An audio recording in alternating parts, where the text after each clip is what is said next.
so welcome to the first edition of Raw's Stream in 15. Debut, John. Debut. John, you beat me to it. I wanted to kind of do a bit of an intro for you. Sorry.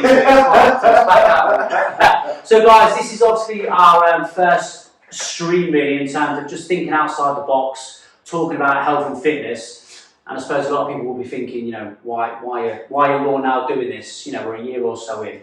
But I think me and Wing think a lot about how can we learn from other people. Yeah. I think when we spoke about a kind of philosophy around fitness, there's kind of this, it's a saturated market. People might want to kind of almost protect information, but we're the opposite really. We want to kind of share information, learn from each other. You know, we talk about taking nuggets of information from people. So that's kind of the philosophy and the aims of what we're trying to do. And obviously what we want to do is bring a guest on, you know, once a month really from different areas of fitness. And John, you have the first slot, so we're just to have you. Nice to be here, mate. Thank you for coming, John. So for those of you that don't know John, John's a family friend. Long-term family friend. We went to primary school together, but we've always crossed paths along the way up until our late 30s, and we're here now. John will obviously tell us a lot about his background in a moment, but for those of you that don't know, John has kind of started to get into a different aspect of fitness, and he's going to talk us through that in a moment, and hopefully, you know, some people that might want to get into your line of fitness can kind of take a lot from this podcast, but also maybe get in touch and absolutely, no problem. So John, let's get into it. Okay, so I've got a few questions. Go for it. Okay, just want you to, you know, fire away in terms of your responses. No set response, no time limit. Even though we're trying to stick to the 15 minutes, we'll do our best. We'll go with the flow. So John, first one. Okay, provide some context with regards to your family life and who you are, so we can start to kind of buy into the element of your average Joe in terms of who you are, and then we can see how. I think that term average Joe is pretty good as well. Because I've got 4 kids, 2 of them are a bit older, so they've sort of flown the nest, so to speak. But I've got one who's 8, so obviously born the same time as your Ollie, and then I've got Freya, who's just about 1 as this is being recorded now.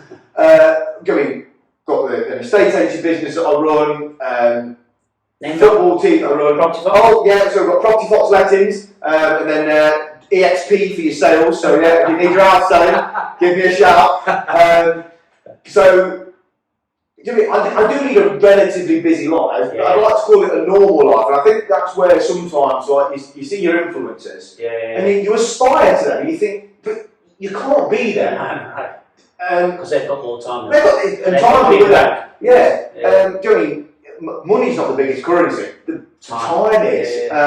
So you're 4. Yes. Yeah, like I say, one is proper flown there. She's at uni, and the other one I'm manager a football team as well. So that's another thing that is on the plate. So it's then building in, I guess, the sort of me time around that, which isn't always easy. No, and that kind of brings me to my next question. So, in terms of your journey into fitness, those of you that know that when you started to kind of get into this line of fitness that you are going to talk about in a moment, the suspense. Yes. It was quite a surprise to a lot of us because Ghent was known as someone that, all right, might have done a little bit of fitness every so often, might have dipped his toes in, but my God, he was busy running his business. And then all of a sudden there was this kind of, hey, what's Ghent up to? And he was obviously kind of, I suppose, YouTubing yourself or you know, recording yourself and starting to talk about some of your journey. So how did you go from John, who kind of trains a little bit, to I'm John and I'm now into long distance running? Yeah, so I sort of, well, you know, I mean, I've always been involved in sport in one way or another. Football, cricket, and all that sort of the normal British pastimes, I guess. But I think it just got to a point where I was in my late 30s, just turned 40, and it was lockdown, so it was COVID times, and I'm like, I just want to do something, and I got into sort of a bit of walking with a good friend of mine, and we did a couple of real good hikes, like really good ones, like 40 miles, and then I'm guessing that was a challenge at the time. I mean, I'm carrying a bit of extra timber there as well. So we did one of those, and I quite enjoyed it.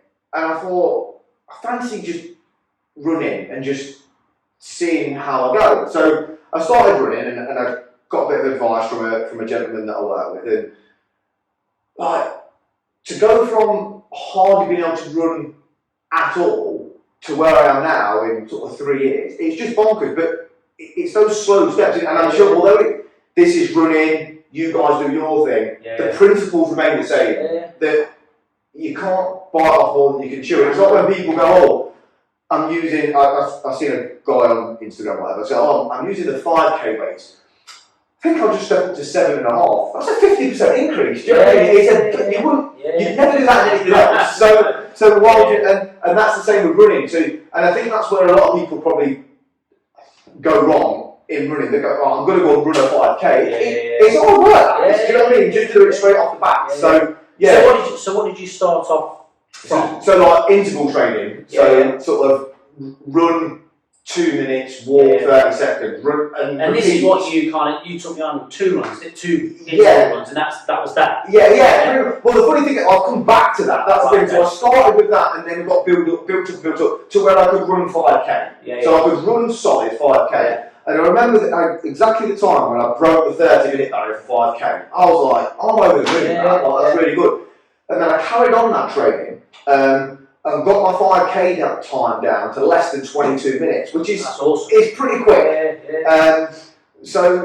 But what I didn't enjoy was the lung busting feeling that I needed to run that time, and how I felt after it as well. So I was already signed up to run the Leicester Half Marathon, which I did in horrendous weather. It was absolutely chucking it down. It was 2021, and I got injured, and then laid on the settee for a week, doing a load of exercises from my physio to get better, whilst binge watching Cobra Kai for good series, great series. So realistic. So I binge watched that, and then I remember it well. It was bonfire night. And our dog's really scared of fireworks. So I was locked in the middle room with no windows, with our dog, with the TV on really loud, and I had YouTube on. And YouTube has got this thing in it of like showing you stuff that it thinks you like. Yeah.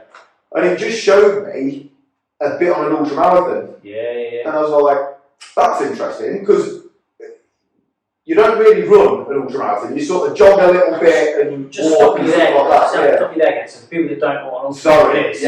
Ultra marathon is anything longer than a marathon distance. So it usually starts at 50k, which is 30 miles. And it goes right up to 250 miles and more. As David Goggins. As Goggins.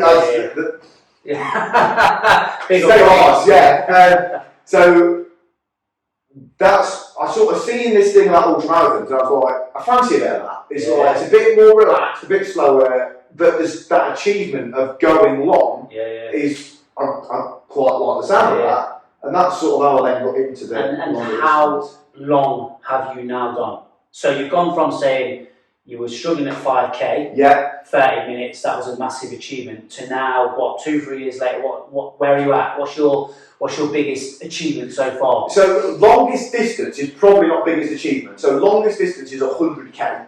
So it's 63 miles in 17 and a half hours. Biggest achievement is probably one that I've just done recently, because everything just went right. So if you're doing a 5k, the margin for error is pretty big, because it's going to be over in half hour. So you can mess up your fueling, and you can mess up your water, and it doesn't really matter, because it's going to be over really quickly. But when you start to get to them distances, you've got to get your pacing right, else you just burn out. Do you know what I mean? So it's not just about your levels of fitness, there's a lot of strategy involved. Loads. And because that then... Is that something that people perhaps overlook when they don't understand it? When they first start, and you do drop the odd ricket sometimes yourself, do you know what I mean? Because a lot of ultramarathon courses are just over trails, so it's like there's hills, there's mud, there's fences to climb, there's gates to go through, so there's all that to take into account. And so I think the strategy behind it probably adds to your sort of perceived level of fitness, because people go, how on earth can you run 63 miles? And the first thing I said, well, I don't. I walk a fair bit of it, I have to stop, I have to sit down for 15 minutes at a checkpoint and stuff. It's a bit, it's like the Tour de France, you know what I mean? You get to checkpoints and you're doing different things. But some serious strategy involved alongside your physical fitness that you've developed over the last few years, and I'm guessing you've got a real network around you now in terms of the people that we would say are perhaps in your foxhole. It's a foxhole, yes. So you need people around you, don't you, that can kind of keep leveling you up and bring you on. Yeah, and as you do that, you sort of, your friendship group, I guess, changes. And social media is wicked for that, in one respect. So there's a lot of people that you now know in this world that you didn't know 3 years ago in relation to. So yes, in terms of your world, then your network. Yeah, so I've got loads of friends. Most of them online. I've met a few of them, but you just move in different circles. All birds of a feather flock together, isn't it? So and you progressively move up, which again, I guess is no different to like weights or whatever. Like I don't know, like Eddie Hall, he would think nothing of picking up a 40 kg, but he didn't always think like that. And slow and steady, and it's progressed. So now, it's like for me, and you don't want to sound plonk when you do it, but like 10k for me now, I could walk out there and do it because you just can. But 3 years ago, but 3 years I couldn't do 5. So it's that consistency and just gradually building things up. And obviously you know, and we're still trying to get you there, that we do boot camps, and it's the same, isn't it? You know, people are a bit almost anxious about coming sometimes because they're thinking, well, what's everyone else's levels? But it doesn't matter, does it? No. You start somewhere.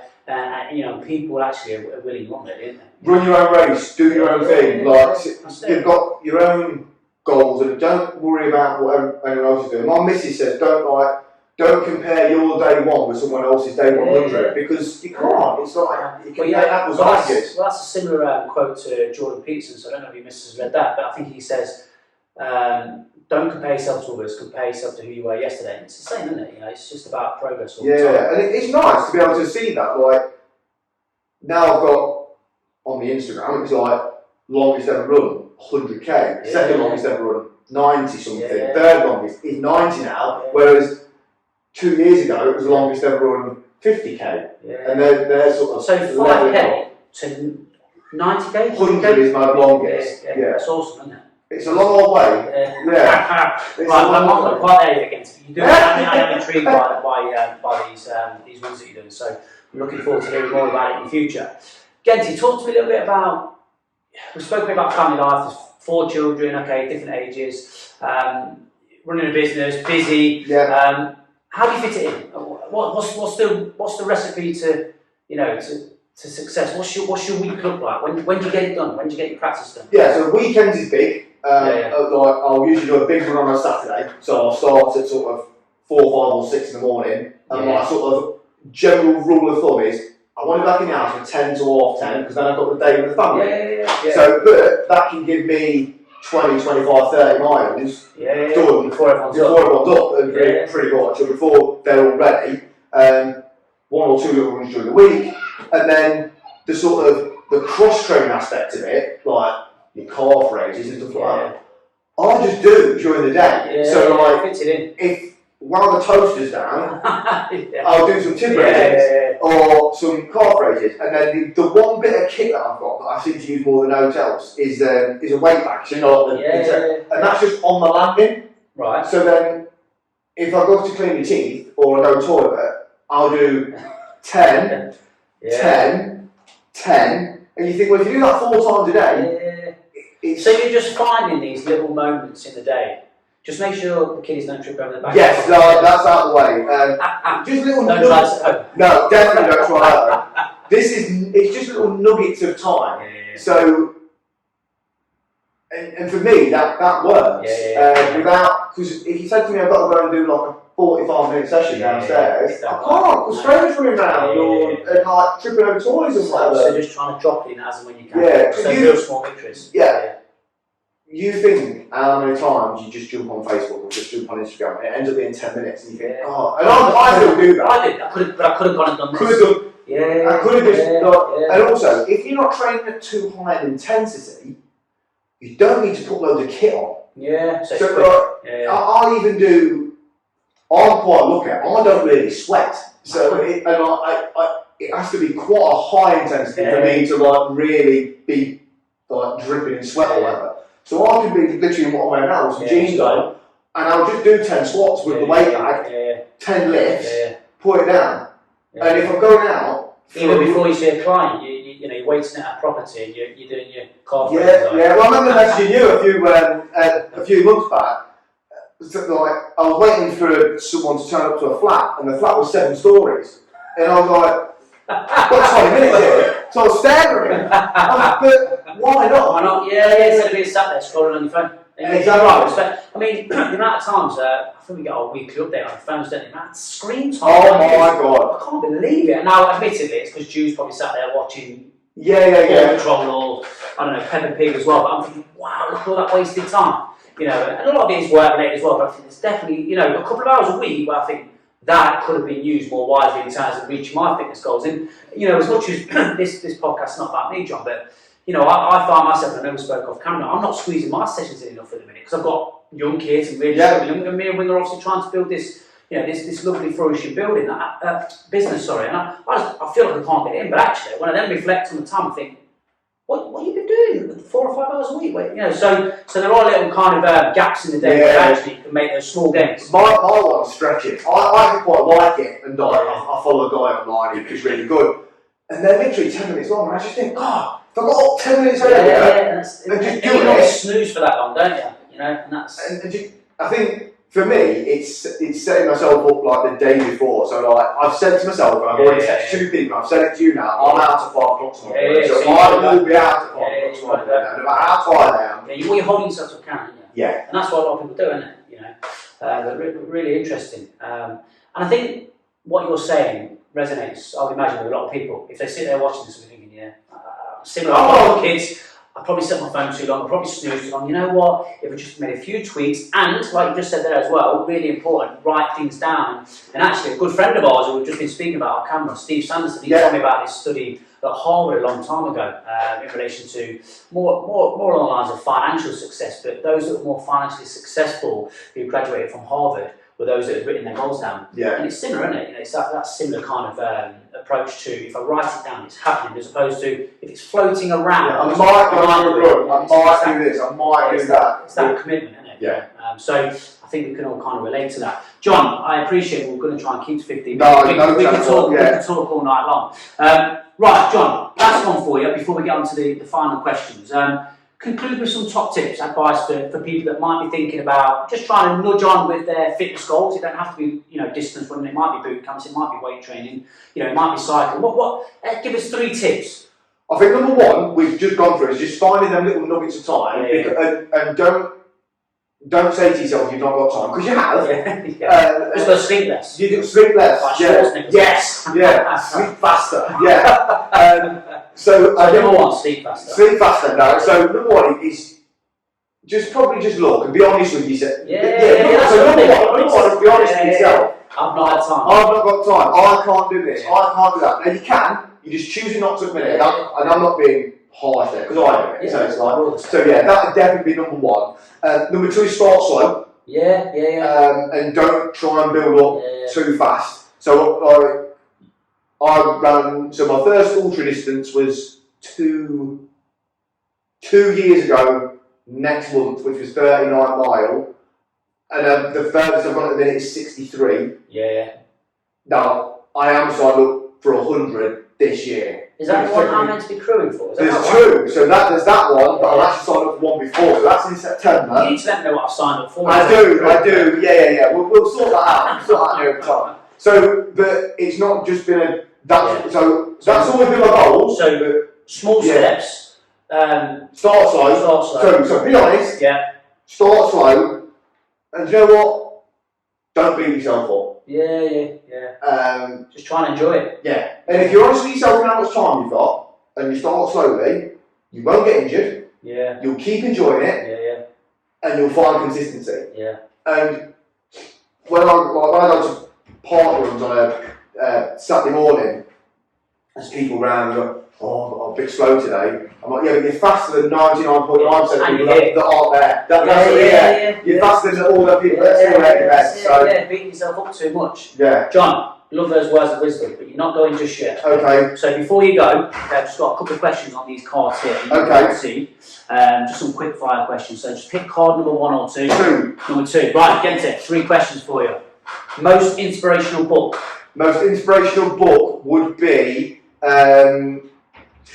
probably Goggins. Yes. Yeah. And I've just told you, I've just finished his second one. Yeah. Right? So probably the first one. I'd probably prefer the first one. I think. Yeah. Both awesome. Both awesome. Different stages. Yes. You know, and he talks a lot about that. I finished it yesterday actually. I think he said he's 47 years old, smoke jumping. You know, his body can't do what it used to do, but he's still got that same mentality that I will do my best. Yeah. So I agree with you, Goggins, awesome. Okay, we've not really spoke about your nutrition, so this will kind of tie into that. Yeah. Favourite superfood, something that you must have. Spinach. Spinach. Is that Spinach. Yeah. So I know you send me photos of your new lunches. every day. Prep, organisation. Yeah. I'd say I'm on spinach every day now. I quite enjoy it, either cooked, like raw, whatever. Yeah. Nice and easy. Yeah. Cheap. Fair enough. Very easy.